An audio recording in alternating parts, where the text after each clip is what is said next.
washize mufuka wasima nkita kubera wahuye n'igicaniro cy'Imana. Umuriro w'Imana warugeze ishimwe ngo ni umuti mwiza. Umutima wishimye ni umuti mwiza. Muri Zaburi 37 ku murongo wa 4 aravuga ngo wishimire Uwiteka ngo nawe ngo azaguha ngo izo umutima ngo wifuza. Amen. Iyo umuriro w'Imana wuzuye muri we uzugira ibyishimo abantu bakazabazanya ngo se uyiwe byagenze oya muri we aruzuye aruzuye wese amateraniro ahinduka isuka ibagarira ubugingo. Amen. Buri materaniro yose y'umuntu wuzuye umuriro w'Imana ni isuka ibagarira ubugingo. Amen. Uracyagira ibyishimo materaniro cyangwa warazi hamwe n'ukuririmba bakaririmba bakagerageza siwezi mimi kushinda mambo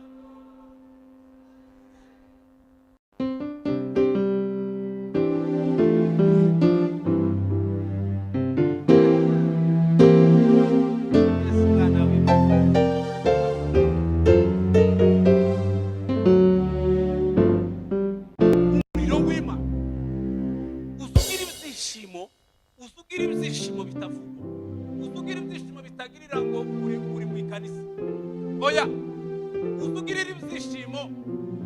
ibyishimo bitagirira ngo uri mu muhanda, uzunezerwa kandi ukagira ibyishimo gusaza gashaka cyane ukiri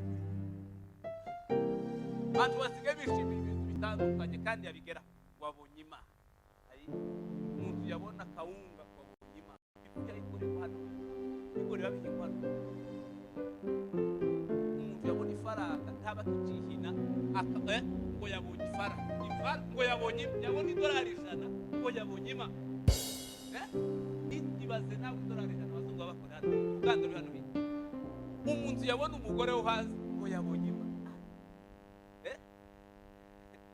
Ibyo byose ni dutoya ibyishimo gusa, ibyishimo biza bitibuka mu mutima w'umuntu ufite umuriro w'Imana n'ibyishimo by'agakiza.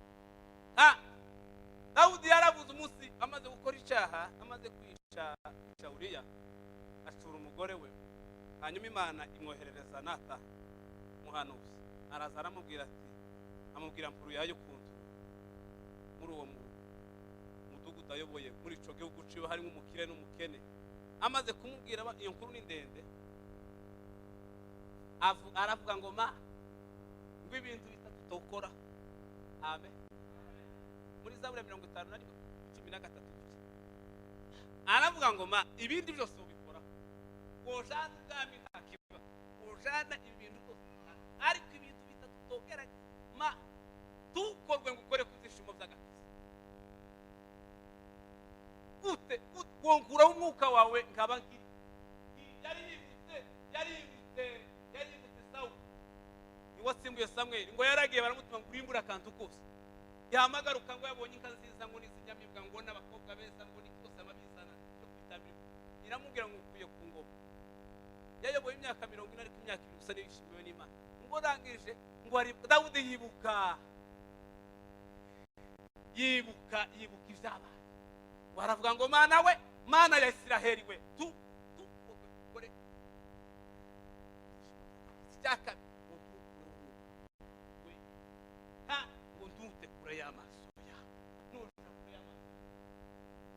iyo umuntu afite umuriro w'Imana muri we ukagira umuriro w'Imana, uzugira ibyishimo kandi naratangaye iyo wishimiye Imana. Ibyishimo ni umuti udukubita mu mutima ubabaye ibindi byose bikiri.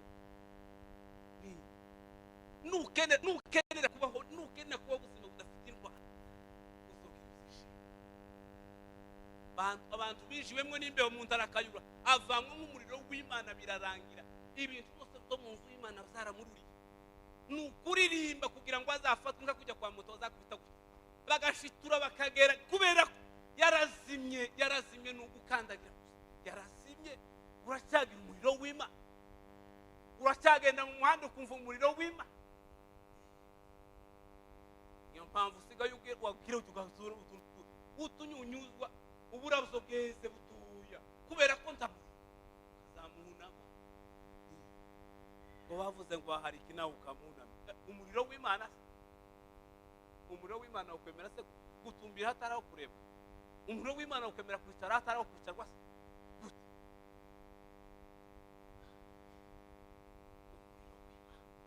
Uracyagira uzugenda ukumva umuriro w'Imana.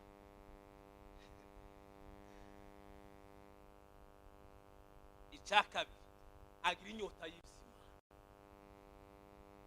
agira inyota y'ibizima kandi umwanya munini akawutindana na data.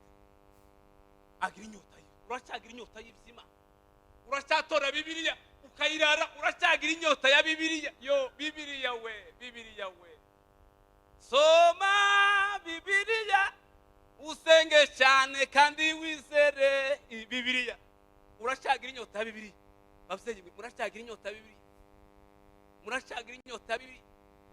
Abantu bahekeye mutoya inyandiko, muracyagira inyota ya Bibiliya. Iyo umuntu agira umuriro w'Imana acyambera azagira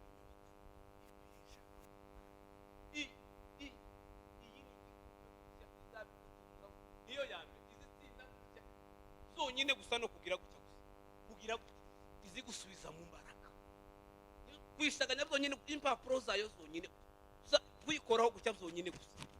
Iyo ugiye kwisoma neza ngo mu gicuku neza ukabyuka ukabumbura gutya ibitotsi z'amabiguruka byose uko zaka ukihagira gusa impapuro abandi abatafite igicaniro shima, abatagira umuriro w'Imana, abyutse mu gitondo gutya ijoro ryose yayishaganya bigahamagarana ukazugira ngo none yaraye mu ikesha. Ugira umuriro, uzawumva umuriro w'Imana, uzugenda ukumva umuriro w'Imana muri wewe.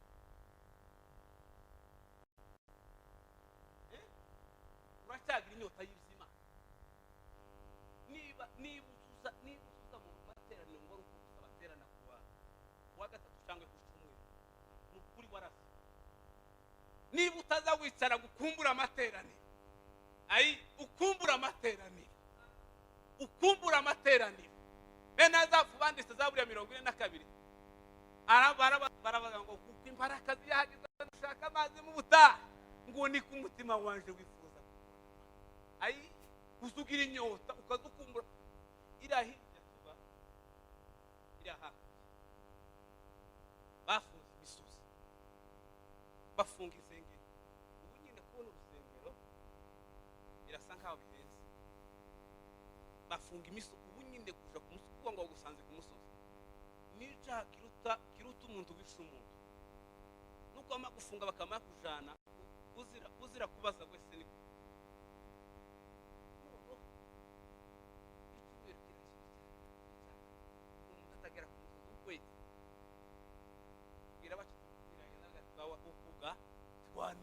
ukwezi kose imisozi n'ahandi hose yafu.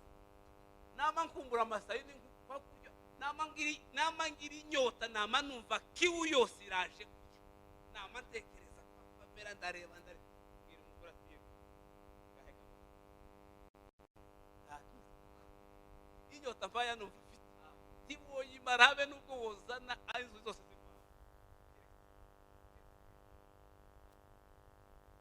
Iyo umuntu muri we harimo umuriro w'Imana, uzugira inyota, uzukumbura ikintu cyose cy'Imana, uzukumbura ibintu byose by'Imana, uzugira inyota y'Imana, uzugira inyota yaburakeye, ukagira inyota yaburakeye, ukaza wicura saa saba ukagira ngo none saa 9 zageze. Yo inyana ukuri we abenshi